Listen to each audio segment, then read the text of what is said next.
I'm gonna be turning this stone here into a ring that looks like this ring, except the ring's gonna be better. This is one of my earlier pieces, and set the stone a little bit too deep in the bezel. I'm gonna have a little bit more of a concave coming out of the bezel in this one.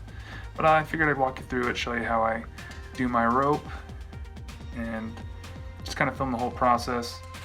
So I want this to be pretty flush at a 90-degree angle to the outside edges.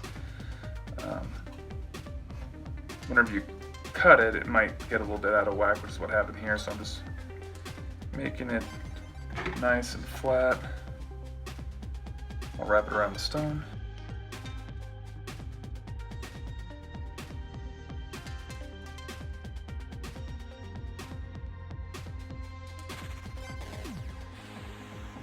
Clean this edge up, it actually looks pretty good, but you want it to be nice and flush around that stone. Come up neat. So once I have that, like so, I'll take my parallel pliers, kind of fold these so it touches,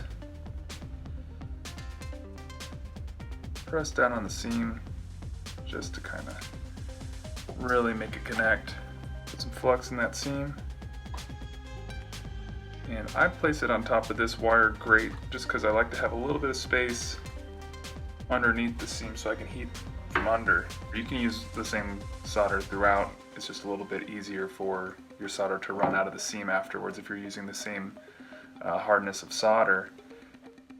I'm going to be using easy solder and extra easy solder. So easy obviously is harder than extra easy. I'm going to use that in the bezel, and I'm going to use it to attach the bezel to the base. This won't take a lot of heat, so dial it back.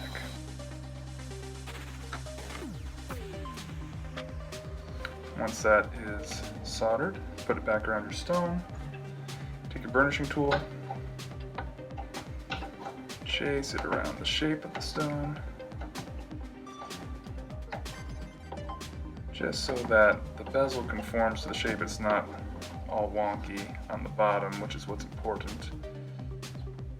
I'll just make an etch with this pen, giving enough space for the rope that's going to go on after. And this is Rio Grande's Burr Life. This is a lubricant for your saw blade. I just found out that when you're lubricating your saw, you're supposed to push away from the teeth so that the lubricant doesn't gum up the teeth.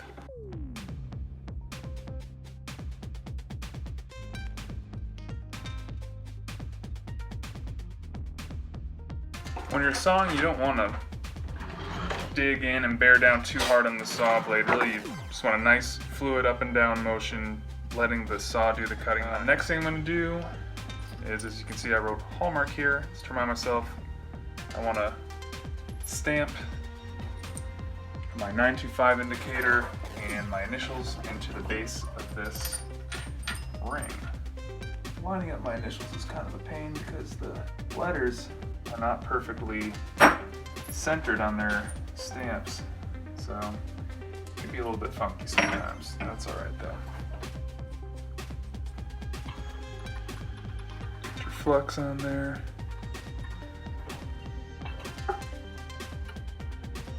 I always put the seam away from me so that I'm not hitting it directly with the flame. Like I said, I don't want the solder to run out of the seam.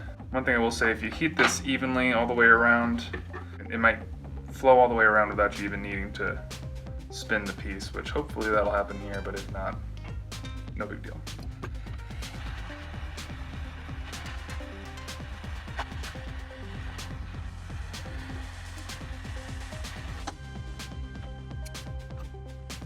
Looks good, checking to make sure there's no gaps.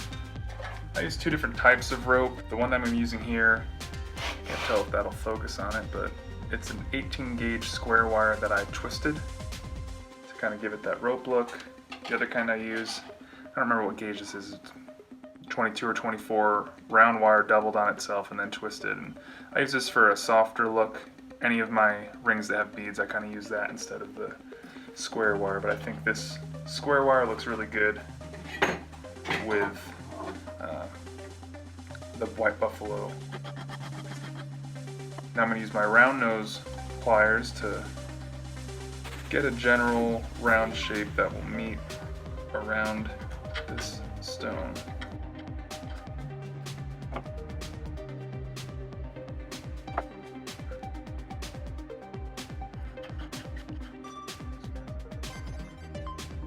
So we've got a little excess still around the edges. You want it to be as tight as possible so you don't have big gaps. Alright, I'm gonna go for it.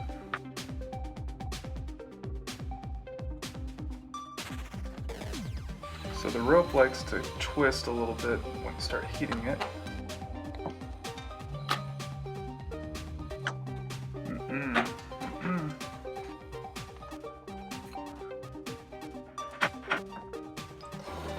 Make sure it's not wavy. So anywhere that there seems to be the part where it's a little bit out of round, I'm going to give it a little squeeze to bring it back into round.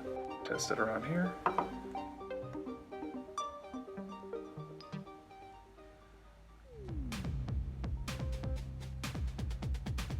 That actually looks pretty good. Great. As you can see, it's nice, no gaps around that. Now I'm going to be switching to the extra easy solder.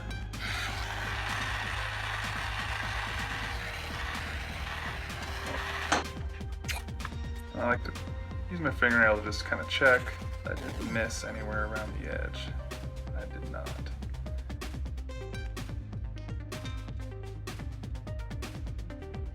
So we got it pretty close. We're just kind of getting it started here. You can see maybe the edges are a little bit jagged. So what we're going to do with that is take a nice file and we're going to do a sweeping motion over the sides, careful not to hit the rope. You basically want to go until you can't see any of the base when you're looking straight down at the rope. So however long that takes, you can make something as clean as you want it to be if you have the patience to do it. That's pretty good for now. Next thing we're going to do is take some 9-gauge half-round wire. You don't need to use calipers, but I use calipers because I was tired of trying to measure it around the mandrel and not getting exact results all the time. So make my mark.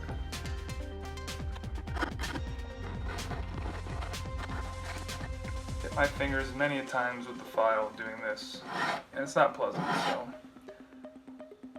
exercise caution. Now that I've done that, I'm going to take both of these over to the grinding wheel and take care of some of the harsher edges on the sides. And then I'm just going to hit everything around the edge just to clean it up.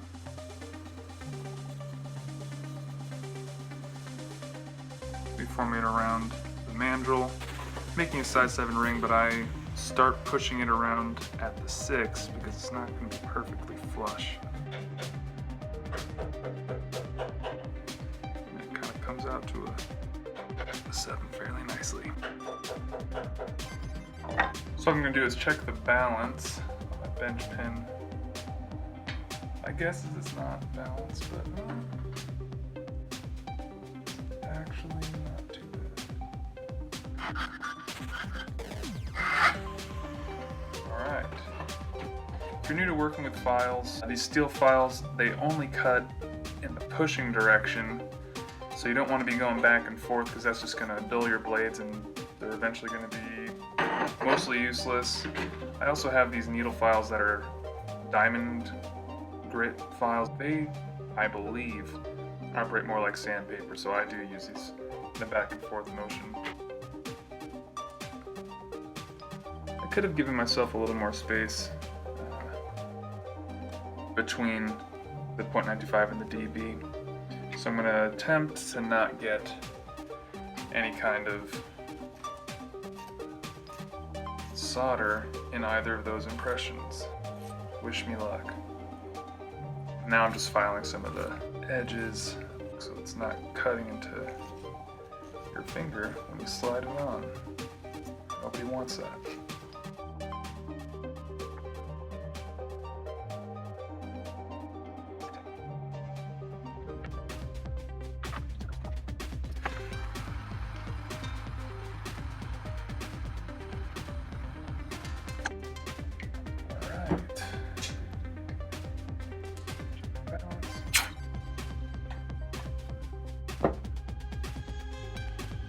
Feeling pretty good. Look at that. So now I'll drop it in the pickle, wait for that to clean up. Then we'll get on to polishing and setting the stone.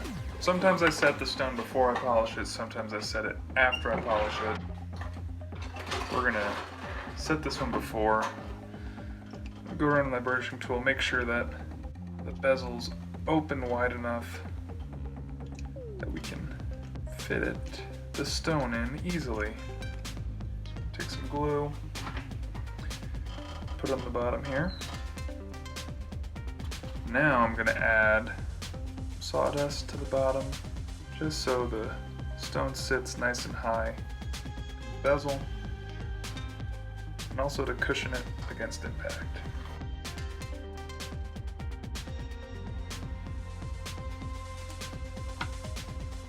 Then I use these reverse action tweezers again to hold that, not to undo what you just did in terms of leveling that sawdust. Glue on the bottom of the stone as well. Pop that in.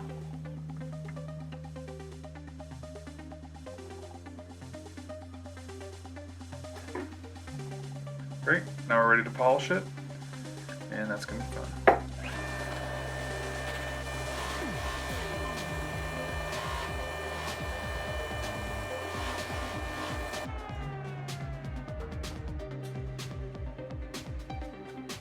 See here, I don't know if you can see that, there's a little ding that I didn't notice before.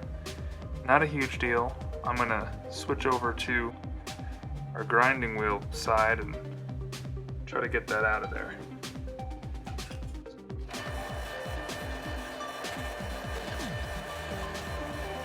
Alright, so now that that is out, you might have seen I was doing kind of a rotating motion as I met that. That's because I wanted to match the curve of the band. Now I'm going to hit it again with the Zam to polish that up because it's kind of more of a satin finish after you get done with the rougher wheel. So get a nice little mirror shine there. Let's use a piece of steel wool to get the inside band. So the inside band now is also nice and silver, and I hit just so you could kind of make out the 925.